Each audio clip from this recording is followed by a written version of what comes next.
Yikodo we mame sin pejizonli togan sisi jaka Guillaume Athanase ezido teni yemei alonozo atole po medaho amozo joano ehui azanado okhulenu podo wemepo anagopo gbejo zolimo koton egbegbe kandenu ebe do guzangbe azan fotonukun etogbon wemepodo anagopo gbejo ewaso afoiton olobodido mono pokufuko sin oponla me do azan kagbe azan ko ewewito eyi lokosa ewe etrido loboyi eyin noten alonuzo atole ton edo lokosa bo ikosin eme alonuzo atole kosin fi nkonko lubuwa na suhupe medaho amozo ojuano bo awajije homerunhun trala ewe han ewe so lubupe medaho amozo ojuano na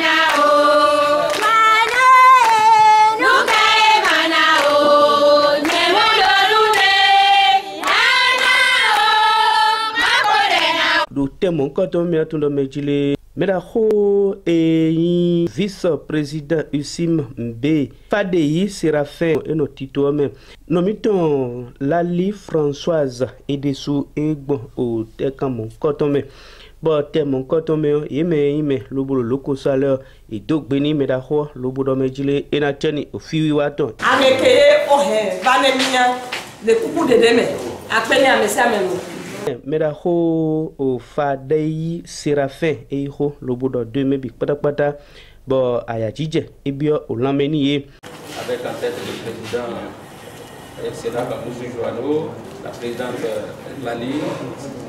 Je vous salue. Kwene don do medaho gudo ewayi o ho loboati nuere yewa fine yo nkodo we mame ho ehenwa yo ewati meni ime loburu monosin tokpomele un recensement complémentaire en notre faveur. Et pour que nous ayons un poids, c'est à travers ce recensement-là. Parce que on dit on est nombreux, on ne peut pas être nombreux pour rien, on ne peut pas être big for nothing. Yeme edo zingidi du e gain ba edo zingidi bon final le belo nle nkura kilo yo yeme bi e kala jinjen lo wa se hoy medaho amozo joano do ewe yin me lobo yin o nu konto pataki ni au Sénat. Moi j'ai honte en tant que grand fils du mono, j'ai honte parce que on doit faire un retenu parce que ce qui nous unit est plus fort que ce qui nous divise. Que le VP l'a dit tout à l'heure. Restons unis pour le développement du secteur de l'artisanat. Vous vous rappelez qu'en mars 2019, on a procédé au recensement national des artisans. Mais après ça, dans la base de données, ils ont dénombré 240 000 artisans. Or, en 2013, ils ont fait les statistiques de notre pays.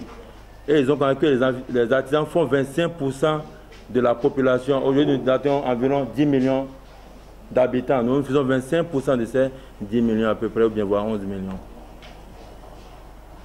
Mais nous contribuons également à 13% au produit intérieur brut. Ça veut dire que nous contribuons au développement de notre pays économique. Face à ça, 240 000 par rapport à plus de 3 millions d'artisans, vous voyez que c'est très infime, non? Donc il y a beaucoup d'artisans parmi nous qui ne se sont pas fait enrôler l'année 2019. Beaucoup d'artisans ont souhaité qu'on fasse un recensement complémentaire. Les plaidoyers ont été faits en direction du ministère de l'Artisanat, la personne de Modeste Kérékou, qui à son tour a fait un plaidoyer au niveau du gouvernement et son excellent Patrice Talon a accepté notre doléance. Mais ça concerne qui? Ça concerne les 8 branches d'activité. Ceux qui sont dans l'agroalimentaire, métaux, textile, l'habillement, etc. ou bien audiovisuel, etc. Tous ceux-là sont concernés. Omiakan Robia au nous compta alors nous aura le temps et de Lokosa Marcelin Dotou de Honimi. Et grande est ma joie ce matin par rapport aux tournées de nos chefs hiérarchiques dans notre siège au PPA ici sur la terre de Lokosa. C'est une grande fierté pour nous parce qu'on était en doute. Parce qu'il y a beaucoup d'artisans qui étaient derrière, qui n'étaient pas recensés. Nous nous demandons comment on va faire. Et on a la chance aujourd'hui. Tout le monde est fier. Vous avez vu dans la salle, tous les artisans étaient fiers. Donc nous aussi, à la base ici, on doit travailler. On doit essayer de faire tout possible. On va se battre pour que cet recensement aura son but. Mon au président collectif cadre au Koumé, Ediswa et Gohumadonimia. Kubakojo Syriaque. Et do e janye mpodo mesi we a. Nu mi tedo ho mi ton me nu gouvernement janye mpoto na yi jenwe. Mais mi tesu kon komiton e ba e de wa e do mini blo recensement. Ya gosi fine me atundo mejile gbejizon ndokpo edalo afo loboadi do okufosin to ho medom o pataki azove commune akplahwe ewe idrido eyin note alonuzo atoleton edo akplahwe finewe idrido loboai bo temo kotomio di so mina tundo mejile yeme ime lobo yin alonuzo ato ekosin otoviklen lalo o jakotome dogbo ofi nkonko ewe gosi lobo safo kweton kukudo azove bo yona edo oinkodo owe mame edo po meraho amuzu joano etimeniye. La mission de ce jour, c'est vous donner des informations utiles et fiables par rapport au recensement qui doit démarrer le lundi prochain 23 août au 4 septembre 2021. Mais les bienfaits de ce recensement, la première des choses, ça nous confère d'avoir notre carte professionnelle biométrique d'artisan.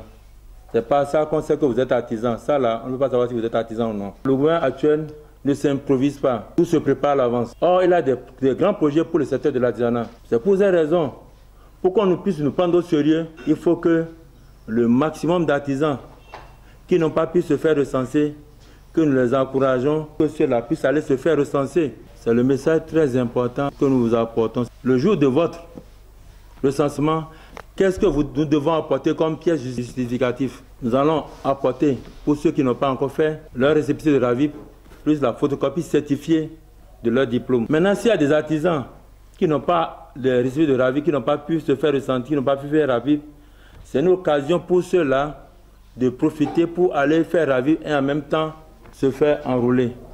Fanyon Sévérin et nous comptons ni alonso atole do toviklen kufusin to pome mi kan hobie pedo honimi ti wana mason do ile na londo atole toviklen gbele na londo atole kufome itotome ova mi gbo iva enyo cho hen va mi gbo yin wa donko we mo me alondo atole donko we mo me saba de ele ya to so 23 août avant de 4 septembre mondo po d'accord parfait et nous comptons eweyini yemeyi alonso atole bodo a plahwe.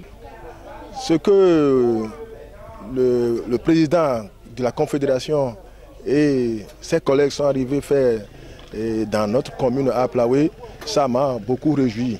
Sinon, sans la sensibilisation, nos artisans ne peuvent pas sortir massivement pour se faire recenser. Alors, sans ce recensement-là, l'État ne va pas reconnaître la valeur des artisans. Il faut ce recensement d'abord. C'est pourquoi il faut un grand nombre pour qu'on nous considère dans ce monde. Et c'est pourquoi je me réjouis par rapport à ce qu'ils sont arrivés à faire ici chez nous à Plahoué. En tant que président collectif, moi je vais continuer avec mes artisans du milieu. Je vais continuer à les sensibiliser. Bon, que disons les néo, minato no mechile et nous, bon, tout quand ça routine, alors nous attendons. Et la tienne mi dessous.